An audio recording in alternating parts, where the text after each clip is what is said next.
ეს პროგრამა არის ძალიან მნიშვნელოვანი, იმიტომ რომ ჩვენ ვქნით ახალი დასაქმების შესაძლებლობებს ახალ დარგში, რომელიც არის მზის ენერგეტიკა. ეს პროგრამა გულისხმობს, რომ პროგრამის დამსწრეებს შეეძლებათ, რომ ისწავლონ მზის ფოტოელექტრული სადგურების პროექტირება პირველ რიგში, შემდეგ ისწავლონ უკვე უშუალოდ მონტაჟი და ისწავლონ ამ სადგურების ექსპლუატაციაში გაშვება და ასევე მათი მოვლაპატრონობა, ასე ვთქვათ, ექსპლუატაციაში უკვე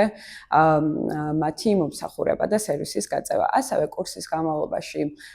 კურსის მსმენელები ისწავლიან იმ საჭირო უსაფრთხოების წესებს, რომელიც აუცილებელი არის, რომ გაითვალისწინონ ამ სამუშაოების შესრულების დროს და თეორიულ სწავლებასთან ერთად ასევე ძალიან მნიშვნელოვანია, რომ მსმენელებს მიეცემათ საშუალება, რომ გაიარონ პრაქტიკული სამუშაოებიც სადგურზე, რომელიც უშუალოდ გაკეთდა უკვე ფოთის კოლეჯში და ამ სადგურზე მათ მიეცემათ საშუალება, რომ უშუალოდ ყველა ის პრაქტიკული სამუშაო, რომელიც მათ შემდეგ უკვე სამსახურში დასჭირდებათ სადგურების მშენებლობის დროს, ეს პრაქტიკა შეუძლიათ, რომ კოლეჯის ტერიტორიაზე გაიარონ.